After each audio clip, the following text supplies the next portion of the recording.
पाठ 16 छठ पर्व। टिंग टोंग टिंग टोंग टिंग टोंग। अरे आ गए, मैं तुम्हारा ही इंतजार कर रही थी। कैसा रहा तुम्हारा दिन? ठीक था माई, बस थोड़ा थक गया हूँ, लेकिन लगता है आपने भी मेरे लिए कोई काम तैयार रखा है। हाँ रखा तो है, लेकिन पहले तुम कपड़े बदलकर हाथ मुंह धोकर खाना खा लो। तब तक मैं खाना गर्म करती हूँ, जल्दी आना। तेजस कुल 10 मिनट में फ्रेश होकर लौट आया और झटपट थाली का खाना चट कर दिया। माई ने तुरंत एक कागज का पुर्जा, कुछ करारे नोट और एक जूट का थैला उसके सुपुर्द करते हुए कहा, हवा की गति से जाओ और वापस आओ, कुछ छोड़कर मत आना। तेजस समझ गया और मुस्कुराकर इठलाते हुए बोला, ए माई सुनो ना, 100 रुपया और दे दो ना। माई ने थाली उठाते हुए पूछा, काहे? माई कुछ पटाखे लाई के खातिर। नहीं नहीं, वह सब तुम्हारे बाबा खुद लेते आएंगे।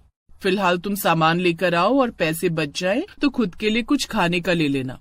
तेजस ने चप्पल पहनते हुए हामी भरी और लंबी लंबी डग भरता हुआ बाजार जा पहुंचा। वहां सब कुछ बाकी दिनों से थोड़ा महंगा ही जान पड़ रहा था। उसने सबसे पहले कच्चा नारियल लिया और फिर किराने की दुकान से चावल, चीनी, चने की दाल, देसी घी आदि सब सामान लिया। थैला भारी हो चला था, लेकिन अभी तो उसे बहुत से फल लेने थे। उसने चलते चलते खुद से कहा, आह, नन्ही सी जान और इतना सारा सामान, यूं तो काम बनने से रहा। खरीदारी के बाद रिक्शा ले लूंगा। बात तो सही थी, वह अभी केवल 14 वर्ष का ही तो है, किंतु पिता की अनुपस्थिति और त्योहारों का उत्साह उसे उसकी उम्र से अधिक प्रौढ़ बना देता है। घर लौटकर रिक्शे से उतरा तो माई ने सहयोग दिया। रात के खाने के बाद पिता को फोन घुमाया गया। पता चला कि उन्होंने अभी तक ट्रेन नहीं पकड़ी है। दोनों के चेहरे पर उदासी छा गई और अपना सा मुंह लेकर सोने चले गए। हुआ यूं था कि टिकट कंफर्म ही नहीं हो सकी थी। क्या करे, यह छठ पर्व ही ऐसा है कि पूर्वी भारत का प्रत्येक प्रवासी अपने नीड़ को लौट आना चाहता है। आज पर्व का पहला दिन है, यानी नहाए खाए का दिन। घर को चमकाने का काम जोरों पर है। माई का उपवास है। सफाई करने और लाइट लगाने में समय कब निकला कोई खबर नहीं।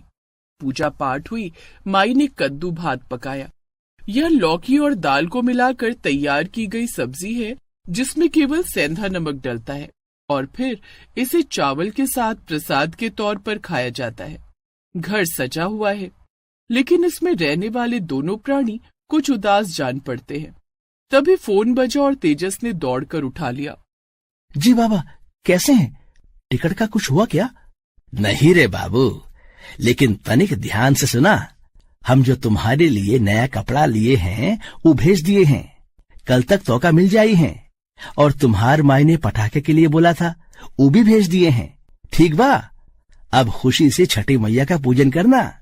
बाबा मुझे सब नहीं चाहिए, तुम्हारे बिना कुछ अच्छा नहीं है, तुम आ जाओ। इतना बोलते हुए तेजस की आंखें भर आई। वह दौड़कर कमरे की तरफ चला गया। माई ने फोन उठाया तो वे हंस हंस कर आपस में बतियाने लगे। कमरे में तेजस ने हंसी की आवाज तो सुनी, लेकिन कोई प्रतिक्रिया नहीं दी।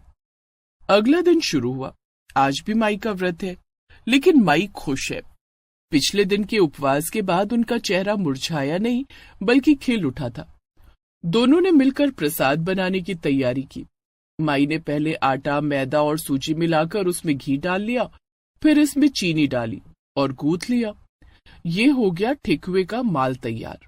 अब तेजस उन पर तरह तरह के डिजाइन बनाकर अपनी कलाकारी का प्रदर्शन करने में जुटा था और माई उन्हें तल रही हैं। प्रतिवर्ष वह प्रसाद बनाते समय माई से छठ पर्व का इतिहास जानता है। इस साल भी वही क्रम जारी रहा। माई उसे बता रही थी, छठ पर्व महाभारत काल से चला आ रहा है। इसकी शुरुआत सूर्यपुत्र कर्ण ने की थी। वह हर सुबह पानी में खड़े होकर घंटों सूर्यदेव की पूजा करते थे और सूर्यदेव की बहन ही छठी मैया है।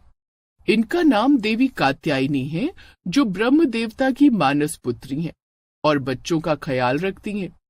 इसलिए जब किसी घर में कोई बालक पैदा होता है तो छठे दिन उसके लिए छठी पूजा की जाती है, ताकि वह स्वस्थ और खुशहाल रहे। उत्तर भारत में बिहार, उत्तर प्रदेश और छत्तीसगढ़ सहित कई प्रदेशों में यह त्योहार हर्षोल्लास के साथ मनाया जाता है।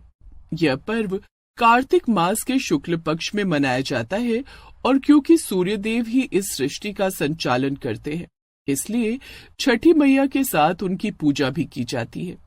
यह पर्व पूर्णतः प्रकृति को समर्पित है और उसके संरक्षण से जुड़ा हुआ है, इसलिए इसमें प्रकृति पूजन केवल प्राकृतिक संसाधनों से ही किया जाता है। माई की बात अभी खत्म ही हुई थी कि बाहर से आ रहे गाड़ी के हॉर्न के तेज शोर से तेजस चिड़चिड़ा हो उठा। ये इतना तेज हॉर्न कौन बजा रहा है? सारा मजा किरकिरा कर दिया। माई तुम ठहरो, मैं पहले इसकी खबर लेकर आता हूँ। ये बात सुनकर माई जोर जोर से हंसने लगी। तेजस को जरा अटपटा सा लगा, लेकिन वह दरवाजे की ओर बढ़ गया। बाहर देखा तो गाड़ी में बैठा एक आदमी बोला, पी डिलीवरी वाला, ये लो तुम्हारे लिए नए कपड़े और पटाखे। इतना सुनते ही तेजस सन्न रह गया। उसे अपनी आंखों पर यकीन न हुआ। सामने बाबा खड़े थे। वह झट से उनसे लिपट गया। इतने में माई भी बाहर आ गई। तीनों की आंखों में खुशी के मोती छलक पड़े। बाबा की खातिरदारी में शाम हो गई। पर्व के इस दूसरे दिन को लोहंदा कहते हैं और आज के दिन गन्ने के रस की खीर बनाई जाती है, जो कि बाबा ने खुद अपने हाथों से बनाई। माई का उपवास जारी था। सभी को कल का इंतजार था। सुबह हुई तो सभी ने पहले घर को और फिर खुद को चमकाया। इसके बाद निकल पड़े सोन नदी के घाट की ओर। घाट पर लोगों का मेला जुड़ा था। सभी सज धज कर तैयार थे। डीजे पर छठी मैया के गीत बज रहे थे। बाबा और माई पानी में उतर गए। माई हाथ में सूप लिए थी जिसमें फल, मिठाई और नारियल था। बाबा ने दीपक पकड़ रखा था। दोनों ढलते सूर्यदेव को अर्घ्य दे रहे थे। सूर्य अस्त होने तक दोनों पानी में रहे और प्रार्थना करते रहे। तेजस घाट के किनारे बैठा खुश था, लेकिन आज माई का निर्जला निराहार व्रत था। कल रात के बाद से उन्होंने कुछ नहीं खाया था, इसलिए वह मन ही मन सोच रहा था कि माताएं अपनी संतान के लिए क्या कुछ नहीं करती हैं। वह खुश था, लेकिन माई के लिए कुछ चिंतित भी था। शाम ढली, रात्रि उतर आई। गीत गान शुरू हुआ। देवी छठी की खूब आराधना की गई। चहुं ओर हर्षोल्लास छाया था। घाट खाली हुआ। लोग घरों को लौट गए। सोई जागी सी रात बीती। कल मैया की विदाई है। पर्व समाप्त हो जाएगा। स्कूल खुल जाएंगे। बाबा लौट जाएंगे, किंतु अपने वर्तमान को सभी जी भर कर जी लेना चाहते हैं। अगले दिन सुबह 4 बजे सभी घाट पर वहीं पहुंचे जहां कल शाम थे। फिर से पानी में खड़े होकर उदित होते सूर्य को अर्घ्य दिया गया। इसके बाद प्रसाद का आदान प्रदान हुआ। फलों, मिठाइयों, मेवों और ठिकुओं से लबरेज टोकरियां खाली हो गईं।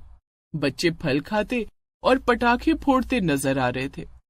तेजस ने बुदबुदाते हुए कहा, इस वर्ष के लिए विदा, लेकिन अगले वर्ष जल्दी आना छठी मैया।